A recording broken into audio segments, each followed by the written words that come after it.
Hello, listeners. My name is Cliff Ratza. I'm the author of two ongoing series of novels, the Lightning Brain series and its sequel, the Keeper series. And in addition to being an author and a writing coach, I teach at universities and have a consulting business.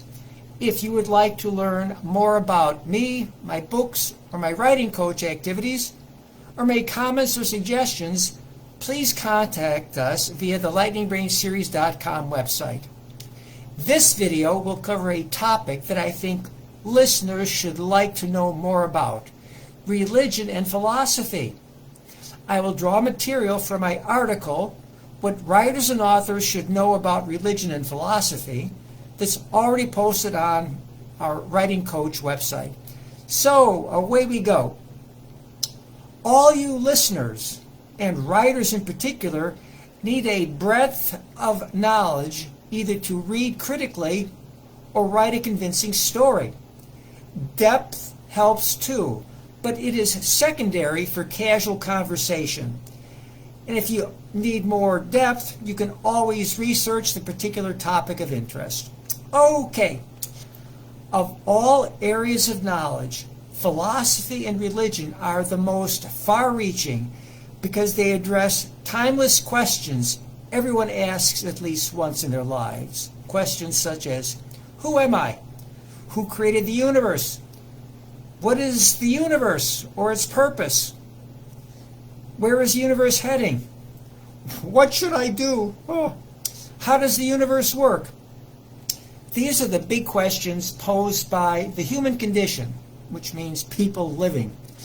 And because religion and philosophy are inextricably intertwined, we shall cover both in this talk. And the purpose of this talk is to provide a practical summary foundation. We'll start with religion. And please note, do not pass judgment or agonize over religious or philosophical beliefs unless you want a headache or a cure for insomnia.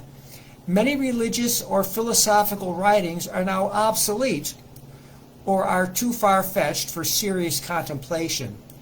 And some of the writings are so convoluted and linguistically disjointed that you'll get a big pain in your brain if you try to uncoil them. Simply stay close to the surface and don't dig too deep. Religion grew out of the mists of prehistoric myth and is the invention of the human races, of all human races and species, that attempts to explain the world they were thrown into.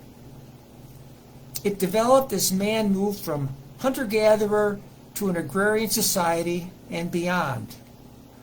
Every civilization has a religion that can be classified as either cyclic or holistic, and this means that man and the world are one unity that exists in a cyclic pattern of birth, life, death, rebirth, and so on and so on.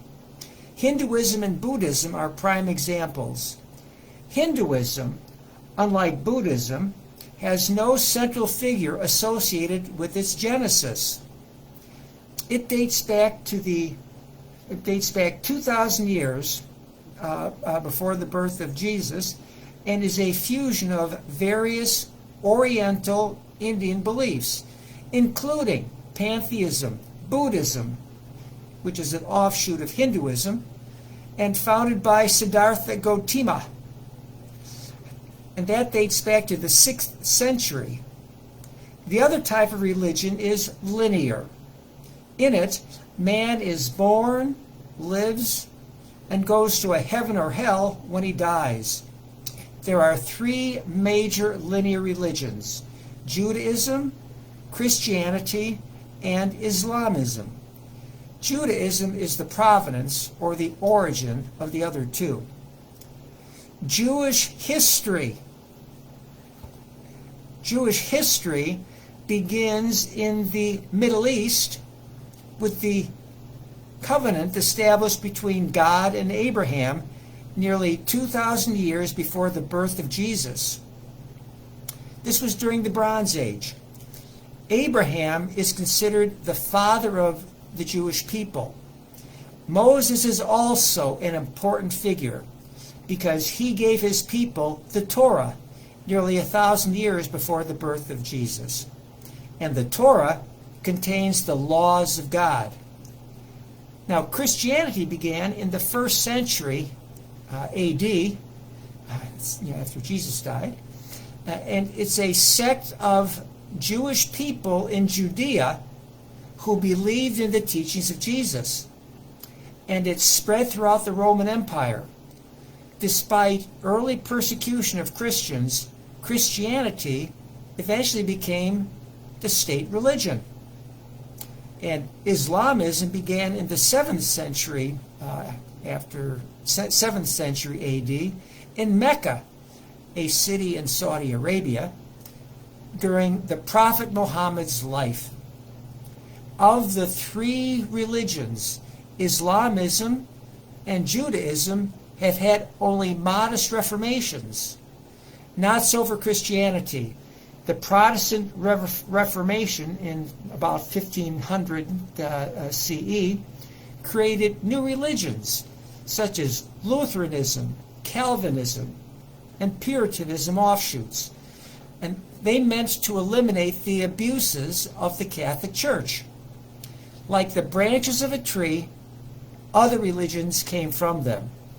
And today we find 2 types of Christian churches and religions: evangelical, or biblical, and humanitarian, or social-oriented.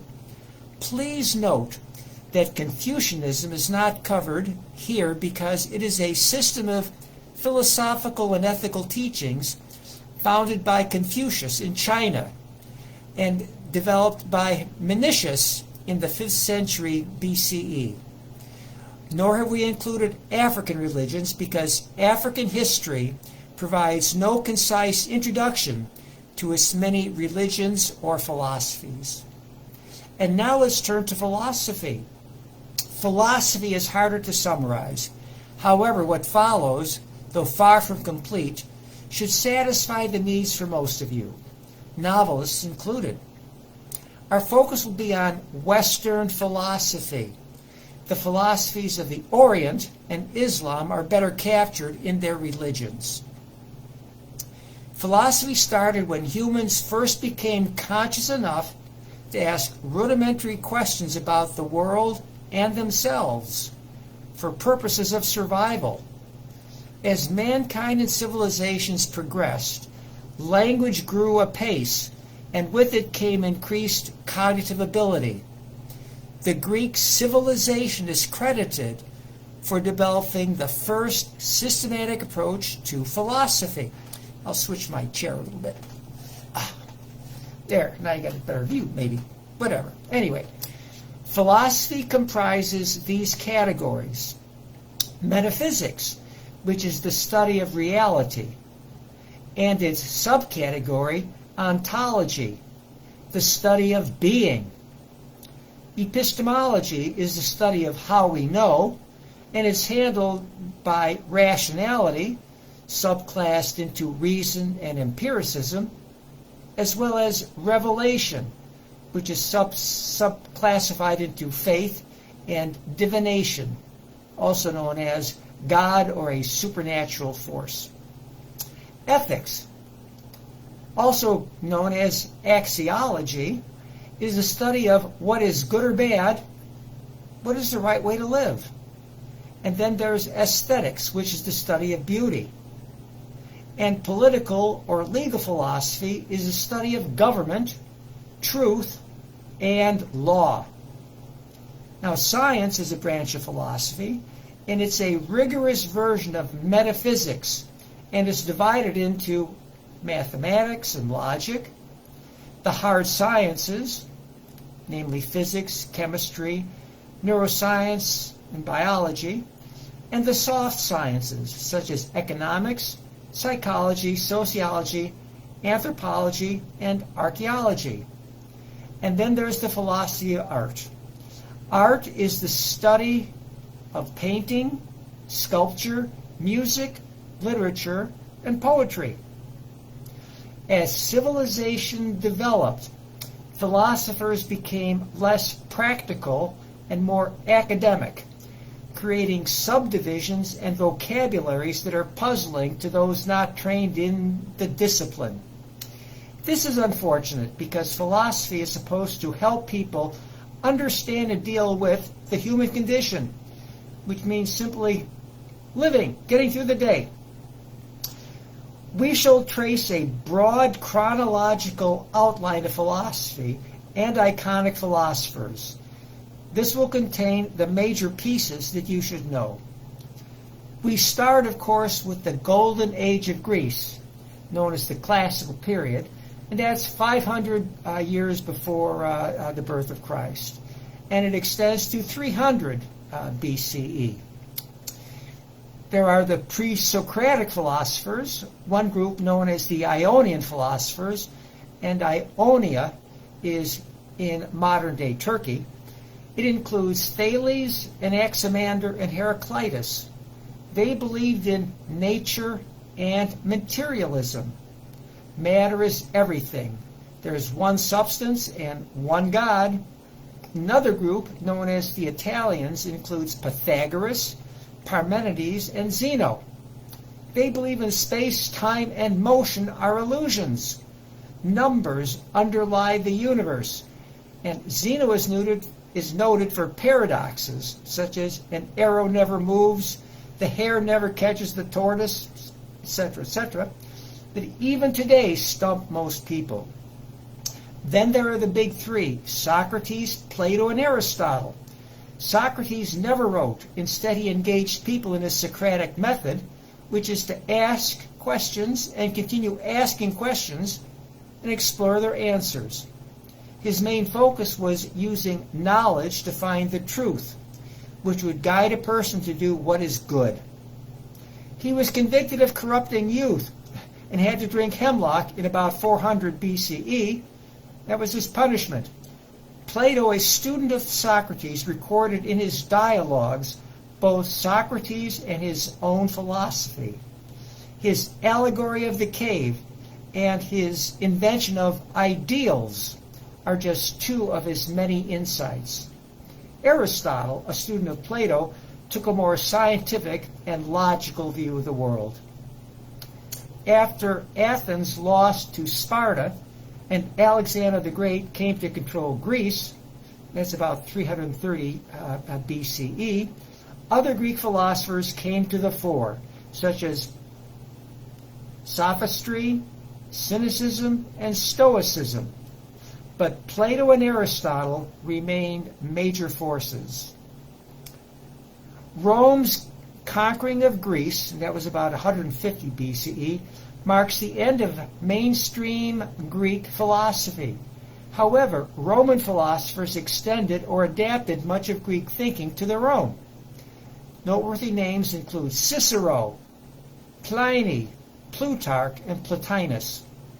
Note also Hypatia, the first named female philosopher. Now comes the rise of Christianity, and Christianity posed a major philosophical challenge: how to reconcile Jesus with Platonic or Aristotelian beliefs. St. Augustine, the first philosopher of Christianity, adapted Plato to his philosophy to fit Jesus. His landmark writings are Confessions and City of God. He places faith ahead of reason. Other noteworthy Christian philosophers include Boethius and Pelagius. The fall of Rome, and historians mark it with the year 476 CE, brings to an end classical philosophy. During the Dark Ages, which is the next 500 years or so, it was kept alive in monasteries where monks transcribed philosophical and religious works. And during the next philosophical period, that's the early Renaissance, starting about 1200 CE, St. Thomas Aquinas and Averroes, he's an Islamic philosopher, attempted to reconcile Christian philosophy with Aristotle's. St. Thomas succeeded, but Averroes was unable to lead Islam forward. Islamism today continues to be backward-looking rather than forward. We now come to the late Renaissance. Notable philosophers here, such as Spinoza, Machiavelli, Descartes, and de Montaigne, as well as Roger Bacon, sparked a renewed interest in classical philosophy, adding to it a more optimistic and rational view of the world. And all this leads to the Enlightenment, 1650 to 1800. Major Enlightenment themes include freedom and liberty, equality and democracy, science and progress, and a focus on humanity, where man is good and is perfectible. Leading philosophers include Locke, Hume, Berkeley, Kant, and Hegel. Following on that is modern philosophy. That's the 1800s to the early 1900s, which extends the Enlightenment philosophy via turn to the subject, which is a focus on subjective relativism instead of objective absolutes. Notable philosophers here include Husserl, Heidegger, Schopenhauer, Nietzsche, Kierkegaard, James, and Wittgenstein. New schools of philosophy include Romanticism, Realism, Pragmatism, Phenomenology, and Analytic philosophy. Next comes postmodern philosophy, which is the 1940s to right now. This came as a backlash to the 20th century disasters. World wars, atomic bomb, the Cold War, environmental and economic challenges cast a pall over the Enlightenment's unbridled optimism. New schools of philosophy that focus on alienation, existentialism, meaningless, power, and nihilism surface. Notable philosophers are Sartre, Derrida, Foucault, Baudrillard, Lyotard, and modern and postmodern philosophy are sometimes divided into continental, which is European subjective philosophy, and analytic, American, more rational attempts to overcome the imprecision of language and the mind's inability to deal with infinity. So let's summarize where we are today. Religion has become more humanitarian and secular and less spiritual. It embraces diversity and allows for different interpretations of God. Philosophy has become more realistic than optimistic, more relative than absolute, and more subjective than objective, plus more skeptical than scientific, than technology-oriented, and less trusting, more concerned about the influence of psycho-sociopolitical power than merely good intentions. However, many postmodern theologians and philosophers are guardedly optimistic about our future. Perhaps for the very first time, man is capable of reaching closer to either the greatness of his better angels or to the devil within. What will be the choice? We'll leave that to the future, which man will write and historians record. And now let me summarize something you might not have heard of before. The so-called hoax. That's S-O-K-A-L. He's a physicist. The so-called hoax, which was fabricated in the late 1900s by Alan Sokal, a professor of physics at New York University. He concocted a totally bogus article titled Transgressing the Boundaries Toward a Transformative Hermeneutics of Quantum Gravity. And he got it published after it was reviewed and approved by a panel of postmodern academic experts coming from science, philosophy, and the other scholarly disciplines. In the eyes of his supporters, what came to be known as the so-called hoax seem to prove the most damning charges that critics of postmodernism had long leveled against it. Postmodern discourse is so meaningless that not even experts can distinguish between people who make sincere claims and those who compose deliberate gibberish. I recommend you Google for more details on the hoax, as well as the validity of some of postmodernism's pronouncements. Then you can judge for yourself if some of postmodernism's claims are believable. And let me end with a Cliff Notes overview regarding perhaps the major question linking religion and philosophy. What is consciousness? The Greek philosophers pondered the puzzle but had no science to support their suppositions. Religious philosophers said it was a gift from God, and not until the Renaissance did philosophers find a different explanation. Consciousness comes from something or someplace inside the mind of man. Descartes' "I think, therefore I am" is a popular phrasing of the mind-brain duality, which contemporary neuroscience has rejected and replaced by saying that the mind and brain are one and the same. There is no duality. Consciousness is the emergent property coming from the brain's trillions of interneural connections. Think of the brain as its physical manifestation and the mind as its conscious piece, comprising cognition and emotion. If you're like most people, you hear a little voice in your head talking to you. That is your homunculus. And what is that? A homunculus is a representation of a small human being. It was popularized in the 16th century. And today, we think of a homunculus as that little voice in our head.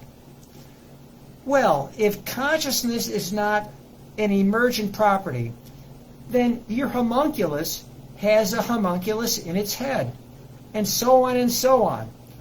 All these and so ons is called an infinite regress, aptly phrased, turtles all the way down. Now, where did that come from? Well, turtles all the way down is part of an old joke, often used as a rebuttal for the existence of God. It's unclear where the expression first came from, as versions have appeared since the mid-19th century. But one example was recorded in Stephen Hawking's book, A Brief History of Time. It begins like this.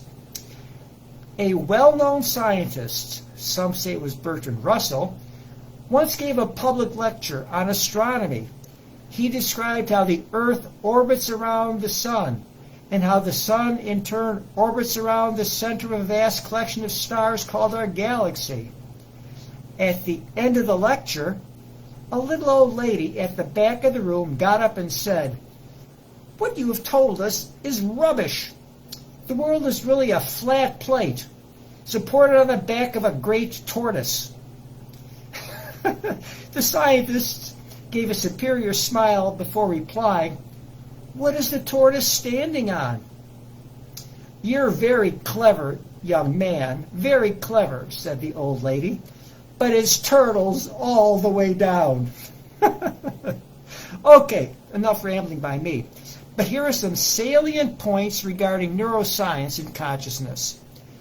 Neuroscience has begun deconstructing intracellular cognition, localizing it in microtubules, which are like a computer's information input, processing, and output model.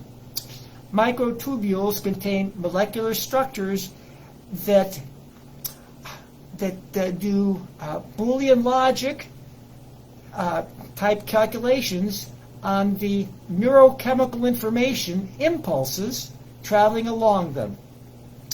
Intercellular cognition, that's known as thinking, is a fundamental emergent process distributed among the brain structures, namely the neocortex, amygdala, brainstem, etc. And they communicate via interneural connections. It emerges when a brain reaches a critical level of neurons and interneural connections. Certain neural structures produce cognition, that's thinking, and others produce emotions. Emotions are electrochemical signals that become feelings when experienced consciously. Consciousness advances as organisms evolve, and the purpose of consciousness? To help organisms survive by thinking about what to do. And the latest neuroscience pronouncement is this: we exist in the synthesis of all the interneural connections and their biochemical attributes. It is called the brain state. And we can shift brain states abruptly if sensory inputs warrant it. How many times have you gone from happy to angry to whatever very quickly? For example, a snarling dog snapping at your heels generates an immediate shift. And finally, we are nowhere near unraveling the knot of consciousness. But every generation of neuroscientists has an opportunity to advance our collective understanding further because the science is so new. The asymptotic limits are still beyond the horizon, hidden from view. Spinoza, the great early Renaissance Jewish philosopher, foreshadowed in his ethics treatise how Christianity can be extended by contemporary neuroscience to a one-world religion. I read a wonderful Spinoza memoir, beautifully written by Rebecca Goldstein, that describes his belief that a person emerges from the universe into a singular individual when born and returns when death comes. And while alive, each person should use their consciousness to live life to the fullest. Some of Spinoza's wisdom is captured in the works of John Locke, which the framers of our Constitution embraced. So there you have it, a succinct summary of two topics that continue to fascinate the mind of man. And I hope you found it interesting. Please give us your comments and recommendations for additional video topics. Thank you for listening.